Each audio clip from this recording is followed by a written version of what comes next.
ಓಂ ಶಾಂತಿ. ಎಲ್ಲರಿಗೂ ನಮಸ್ಕಾರ. ಆತ್ಮೀಯರೇ, ನಮ್ಮ ಜೀವನದಲ್ಲಿ ನಾವು ಏನು ಮಾಡ್ತಾ ಇರ್ತೀವಿ, ಕೆಲವೊಂದು ಸತಿ ಶೋ ಆಫ್ ಮಾಡ್ತಾ ಇರ್ತೀವಿ.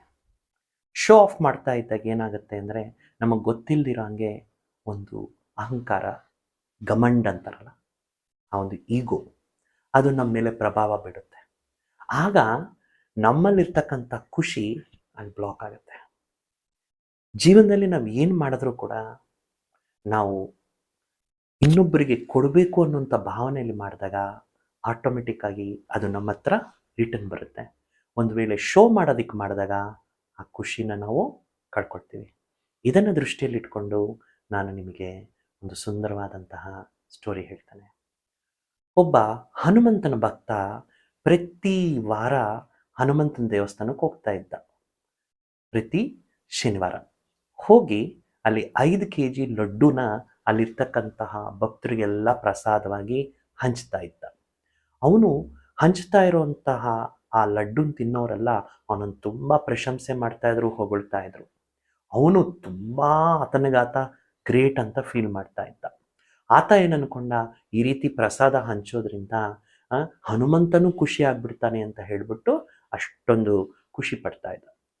ಒಂದ್ಸತಿ ಅವನು ಚಿಕ್ಕ ಮಗ ಇರ್ತಾನೆ, ಆ 5-6 ವರ್ಷದ ಹುಡುಗ.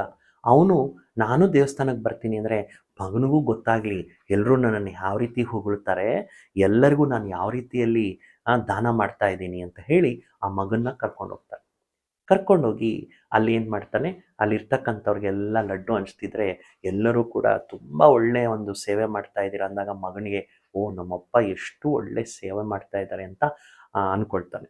ಆಗ ಆ ಒಂದು ವ್ಯಕ್ತಿ ಏನು ಅನ್ಕೊತಾನೆ, ಆ ಲಡ್ಡು ಹಂಚ್ತಕ್ಕಂತಹ ವ್ಯಕ್ತಿ, ನನ್ನ ಮಗನಿಗೂ ಕೂಡ ನನ್ನ ವ್ಯಾಲ್ಯೂ ಗೊತ್ತಾಯಿತು, ಜನ ನನ್ನನ್ನು ಯಾವ ರೀತಿಯಲ್ಲಿ ಹೊಗಳ್ತಾರೆ ಅಂತ ಖುಷಿ ಪಡ್ತಾನೆ. ಎಲ್ಲ ಹಂಚಿಬಿಟ್ಟು ಆ ಟೆಂಪಲಿಂದ ಹೊರಗೆ ಬರಬೇಕಾದ್ರೆ ಅಲ್ಲಿ ಒಬ್ಬ ಬಲೂನ್ ಎಲ್ಲರಿಗೂ ಹಂಚ್ತಾ ಇರ್ತಾನೆ. ಆ ಬಲೂನ್ ಹಂಚ್ತಾ ಇರಬೇಕಾದ್ರೆ ಆ ಹುಡುಗ, ನನಗೂ ಬಲೂನ್ ಬೇಕು ಅಂತ ಆ ಬಲೂನ್ ನೋಡ್ತಾನೆ. ಮಕ್ಕಳಿಗೆ ಬಲೂನ್ ನೋಡಿದ್ರೆ ಖುಷಿ ಅಲ್ವಾ. ಆ ಬಲೂನ್ನ ಅವನಿಗೂ ಒಂದು ಬೇಕು ಅನಿಸುತ್ತೆ. ಅವನು ಹಠ ಮಾಡ್ತಾನೆ, ನನಗೆ ಬಲೂನ್ ಬೇಕು ಅಂತ. ಆಗ ಈ ಲಡ್ಡು ಮಾರ್ತಕ್ಕಂಥವನು, ಅವರ ಅಪ್ಪ ಏನಿರ್ತಾನೆ, ಅವನು ಬೈತಾನೆ, ಅನಾವಶ್ಯಕವಾಗಿರೋದೆಲ್ಲ ನಾನು ಕೊಡ್ಸೋದಿಲ್ಲ, ಇದೆಲ್ಲ ನಿನಗೆ ಬೇಕಾಗಿಲ್ಲ ಅಂತ ಬೈತಾನೆ. ಇಲ್ಲ, ನನಗೆ ಬಲೂನ್ ಬೇಕು ಅಂತ ಅಳ್ತಾ ಇರ್ತಾನೆ.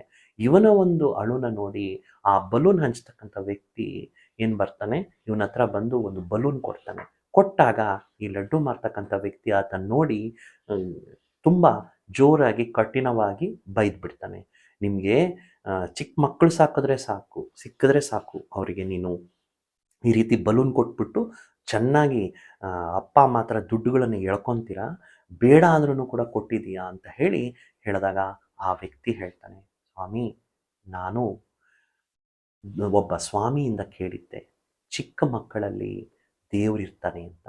ಆ ದೇವರು ಖುಷಿ ಆದರೆ, ಅಂದರೆ ಆ ಮಕ್ಕಳು ಖುಷಿ ಆದರೆ ದೇವ್ರು ಖುಷಿ ಆಗ್ತಾನೆ ಅಂತ ಉದ್ದೇಶದಿಂದ ನಾನು ಬಲೂನ್ ಮಾರೋದಕ್ಕೆ ಬಂದಿಲ್ಲ, ಬಲೂನ್ ಹಂಚಲಿಕ್ಕೆ ಬಂದಿದ್ದೀನಿ. ಯಾಕಂದರೆ ನಾನು ಈ ಬಲೂನ್ ಕೊಟ್ಟಾಗ ಆ ಮಕ್ಕಳ ಮುಖದಲ್ಲಿ ಒಂದು ಖುಷಿ ಕಾಣುತ್ತೆ. ಆ ಖುಷಿ ದೇವರ ಖುಷಿ ಅಂತ ನಾನು ಅಂದ್ಕೊಳ್ತೀನಿ. ಆ ಖುಷಿ ನನಗೆ ಖುಷಿ ಕೊಡುತ್ತೆ. ಆದ್ದರಿಂದ ನಾನು ಕೊಡೋದಕ್ಕೆ ಬಂದಿದ್ದೀನಿ ಹೊತ್ತು ನಾನು ಮಾರೋದಕ್ಕೆ ಬಂದಿಲ್ಲ ಅಂತ ಹೇಳ್ತಾನೆ. ಪ್ರತಿದಿನ ಆ ವ್ಯಕ್ತಿ ದೇವರ ಸನ್ನಿಧಿಗೆ ಬರ್ತಾ ಇರ್ತಾನೆ. ಆಗಾಗ ಮಂಗಳವಾರ ಅಥವಾ ಶನಿವಾರ ಯಾವಾಗ ಹೆಚ್ಚಿಗೆ ಹನುಮಂತನ ಭಕ್ತರು ಬರ್ತಾರೆ, ಅವ್ರ ಜೊತೆ ಮಕ್ಕಳು ಬರ್ತಾರೆ, ಆ ಮಕ್ಕಳಿಗೆಲ್ಲ ಕೂಡ ಒಂದೊಂದು ಬಲೂನ್ ಕೊಟ್ಟಾಗ ಆ ಮಕ್ಕಳು ಏನು ಖುಷಿ ಪಡ್ತಾರೆ, ಆ ಖುಷಿಯಲ್ಲಿ ಅವನ ಖುಷಿನ ಕಾಣ್ತಾ ಇದ್ದ. ಈ ರೀತಿ ಹೇಳಿ ಆ ವ್ಯಕ್ತಿ ಹೊರಟೋಗ್ತಾನೆ.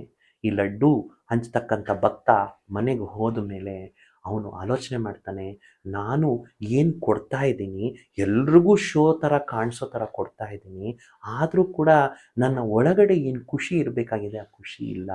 ಆದರೆ ಆ ವ್ಯಕ್ತಿ ಯಾರಿಗೂ ನೋಟಿಸ್ ಆಗ್ತಾ ಇಲ್ಲ, ಗುಪ್ತವಾಗಿ ಕೊಡ್ತಾ ಇದ್ದಾನೆ, ಎಲ್ಲರ ಮುಖದಲ್ಲಿ ಖುಷಿಯನ್ನು ಕಾಣ್ತಾ ಇದ್ದಾನೆ. ನಾವು ಏನು ಕೊಡ್ತಾ ಇದ್ದೀವಿ ಅದು ಇಂಪಾರ್ಟೆಂಟ್ ಅಲ್ಲ, ಹೇಗೆ ಕೊಡ್ತಾ ಇದ್ದೀವಿ ಅನ್ನೋದು ಇಂಪಾರ್ಟೆಂಟ್ ಅಂತ ತಿಳ್ಕೊಳ್ತಾನೆ. ಸ್ನೇಹಿತರೆ, ನಾವು ಅಷ್ಟೇ, ನಾವು ಇನ್ನೊಬ್ಬರಿಗೆ ಖುಷಿಯನ್ನು ಹಂಚಿದಾಗ ಆ ಖುಷಿಯಲ್ಲಿ ನಮ್ಮ ಖುಷಿ ಆಟೋಮೆಟಿಕ್ಕಾಗಿ ನಮ್ಮಲ್ಲಿ ಉಂಟಾಗುತ್ತೆ. ಅದಕ್ಕೆ ಏನೇ ಮಾಡಿದ್ರೂ ನಾವು ಕಾಣಿಸೋಂಗೆ ಮಾಡಬೇಕು ಅಂತ ಇಲ್ಲ. ನಾವು ನಿಸ್ವಾರ್ಥವಾಗಿ ಕೊಟ್ಟಾಗ ಆ ಖುಷಿ ನಮಗೂ ಕ್ರಿಯೇಟ್ ಆಗುತ್ತೆ, ಬೇರೆಯವರೆಲ್ಲ ಖುಷಿಯನ್ನು ಕಾಣ್ತೇವೆ. ಆದ್ದರಿಂದ ಜೀವನದಲ್ಲಿ ನಾವು ಏನು ಹಂಚ್ತೀವಿ ಅದು ನಮ್ಮ ಹತ್ರ ರಿಟರ್ನ್ ಬರುತ್ತೆ ಅನ್ನೋದು ನಾವು ಈ ಒಂದು ಸ್ಟೋರಿ ಮೂಲಕ ತಿಳ್ಕೊಳ್ತಾ ಇದ್ದೀವಿ. ನಿಮ್ಮ ಹತ್ರ ಇರ್ತಕ್ಕಂಥ ಖುಷಿನ ನೀವು ಇನ್ನೊಬ್ಬರಿಗೆ ಹಂಚ್ತಾ ಇರಿ, ಆಗ ನೀವು ಖುಷಿಯಾಗಿರ್ತೀರಾ, ನಿಮ್ಮಲ್ಲಿ ಖುಷಿ ಕೂಡ ಬೆಳೆಯುತ್ತೆ ಅಂತ ಹೇಳ್ತಾ, ನಿರಂತರ ಈ ರೀತಿ ಹೊಸ ಹೊಸ ವಿಷಯಗಳಿಗಾಗಿ ಇನ್ಸ್ಪೈರಿಂಗ್ ಸೀರೀಸನ್ನು ನೋಡಬೇಕು ಅಂತ ನಾನು ನಿಮ್ಮ ಜೊತೆಯಲ್ಲಿ ವಿನಂತಿಸ್ಕೊಳ್ತೇನೆ. Thank you.